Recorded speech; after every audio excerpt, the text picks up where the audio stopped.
Le courant électrique, on peut aussi le relier à d'autres quantités qui vont être importantes dans notre système. Avec le courant, comme on vient de le montrer, euh, on allait le mesurer en ampères. Puis comme ce qu'on avait eu la vraie discussion au début, c'était créé par une différence de potentiel dans mon circuit. Fait qu'on mettait une batterie. La job de la batterie, c'était mettre une différence de potentiel qui allait mettre les charges en mouvement. Donc, la différence de potentiel, delta V, qui se mesure en volts. Plus ça c'est grand, plus un incitatif grand pour les charges de bouger, donc plus le courant va être grand. Cependant aussi, euh, à l'intérieur du matériau, il va y avoir certaines collisions qui vont se faire avec les ions. Sur le matériau, ces collisions-là peuvent être plus fréquentes que d'autres, supposons sur des noyaux plus compacts, des noyaux plus gros, etc. Aussi, selon la géométrie du matériau, mettons, l'électron peut avoir à voyager plus long, peut avoir plus de place pour voyager. Fait que, tout dépendant de dans quoi on essaie de le faire traverser, il va rencontrer plus ou moins de résistance. Et ce mot-là, je viens d'utiliser, résistance, c'est pas pour rien. La quantité qui va caractériser à quel point notre électron a de la difficulté à voyager dans le matériau, c'est ce qu'on va appeler la résistance électrique, qu'on va écrire comme grand R. Ça se mesure en ohms, fait qu'avec un oméga majuscule, qu'on appelle des ohms. Et la relation de ces trois quantités, c'est ce qu'on appelle la loi d'Ohm. Fait que le courant va être donné par un ratio qui est grosso modo qu'est-ce qui crée le courant divisé par qu'est-ce qui lui nuit. Donc, ce qui le crée, la différence de potentiel, ce qui lui nuit, la résistance. Plus ce qui le crée est grand, plus le courant est grand. Plus ce qui lui nuit est grand, plus le courant est petit. Fait que cette loi d'Ohm-là, on va la tester avec un montage expérimental. Le montage qu'on va utiliser est le suivant. Je vais mettre une source de tension, une pile, qui va mettre une différence de potentiel à mon circuit. Ce faisant, un courant va commencer à circuler dans mon circuit et je vais avoir une résistance ici. Et je vais faire certaines mesures, mesurer la différence de potentiel aux bornes de ma résistance, mesurer le courant et essayer de voir comment, selon la résistance que je prends, la résistance de l'objet que je vais choisir, celle-ci va influencer.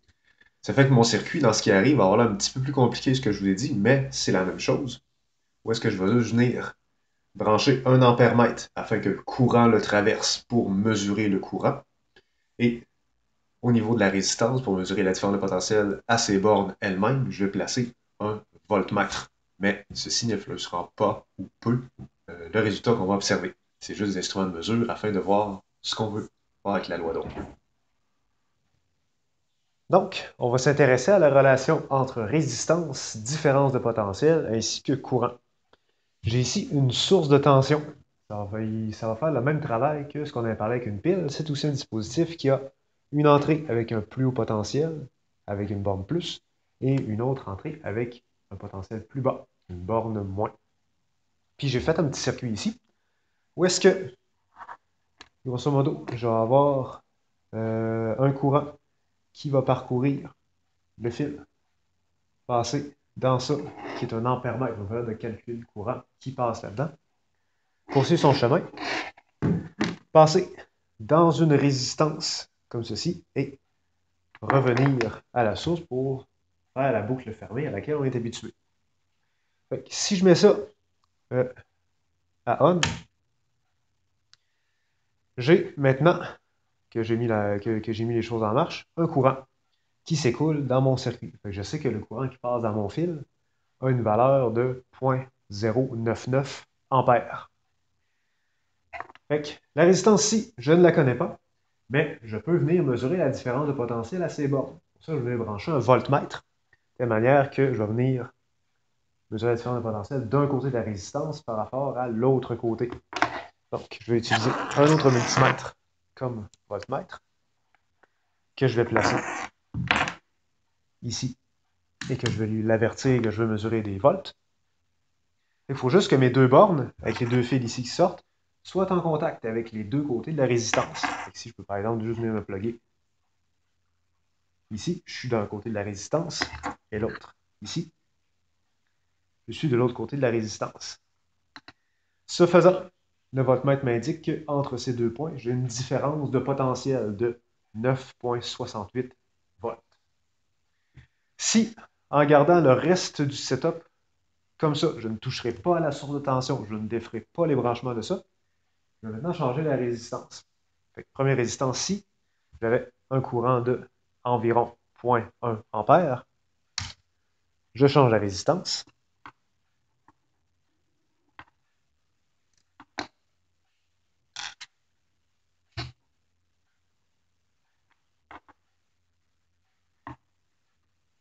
Je vais juste remplacer ceci dans le branchement. Et si je remets le tout en fonction, j'ai ici la même différence de potentiel environ. Tantôt j'ai 9,68, ici 9,70. Mais le courant a beaucoup changé. Tantôt j'avais 0,099, maintenant j'ai 0,009. Pour améliorer ma précision, je vais changer mon échelle. Ici j'ai mis mon échelle de mon multimètre en ampères. Ça va petit un peu, je vais aller changer pour le mettre en milliampères, afin d'avoir une meilleure précision. Je vais venir mettre ici en milliampères, mettre ici dans la fiche appropriée. Pour une meilleure précision. Et je trouve que le courant passe maintenant au 9,56 milliampères. Donc, il est environ 10 fois plus petit qu'il était tout à l'heure. Je peux ensuite venir mesurer directement les résistances que je vais utiliser. Encore une fois, en utilisant un multimètre que je vais cette fois-ci placer en mode ohmmètre. Je vais venir le placer en ohm. Et je vais venir brancher chacune des deux résistances que j'ai utilisées aux bornes de ces fils. Ici, je vais prendre la première résistance que j'avais utilisée précédemment dans mon circuit avec la source de tension. Le ohmmètre va faire circuler un petit courant dans la résistance afin d'avoir une petite différence de potentiel et donc d'en réduire la résistance. Oui. Il me dit que la première que j'ai utilisée avait une résistance de 98,4 ohms environ. Fait 100 ohms avec une incertitude. La seconde que j'ai utilisée, il me dit qu'elle vaut 1,012 kilo-ohms, donc 1012 ohms, environ 1000. C'est donc pas surprenant que dans le deuxième cas, j'avais mesuré un courant qui était 10 fois plus petit. J'avais placé dans le circuit une résistance qui était 10 fois plus grande. Donc, avec la même différence de potentiel qui était forcée par la pile, par la source de tension, le courant que j'allais mesurer allait être 10 fois plus petit en faisant la résistance qui était 10 fois plus grande. Et finalement, qu'est-ce qui influence la résistance d'un objet? Qu'est-ce qui fait que le courant va avoir plus ou moins de misère à passer au travers? Pour ça, on va s'imaginer une espèce de morceau de métal, une espèce de fil de même cylindrique, qui a une longueur L et qui a l'air de son bout qui est A. Mettons souvent un fil, ça va être cylindrique, c'est pourquoi ici j'ai mis l'air d'un cercle. Et je vais avoir un courant qui va parcourir ce morceau de métal de la gauche vers la droite. Première affaire, quand l'électron y voyage là-dedans, pour lui, c'est une vraie course à obstacles. Donc, plus la course à obstacles est longue, plus le morceau de la pièce, plus la pièce est longue, plus la résistance va être élevée. Plus il va rencontrer l'obstacle parce qu'il y a juste plus long à faire. Fait que même densité d'obstacles sur plus long, plus d'obstacles au total. L'air ici de la pièce, plus l'air est grande, plus il va pouvoir s'étaler par rapport aux autres électrons. Fait que si la pièce est très mince, tous les électrons vont être tout obligés de suivre à la queue leu-leu. Ça va pas super bien, ils se repoussent les uns les autres, il y en a un qui rebondit, c'est bien nuire aux autres, etc.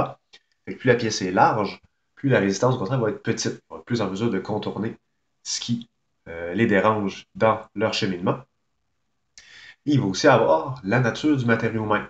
Sur le matériau, ça, les noyaux atomiques vont être différents, vont être placés pas tout à fait pareil, ce qui va avoir une influence aussi sur la résistance. Et la résistance va dépendre de ces trois caractéristiques-là. La résistance, on va l'écrire comme L, la longueur du morceau, donc plus L est grande, plus la résistance est grande.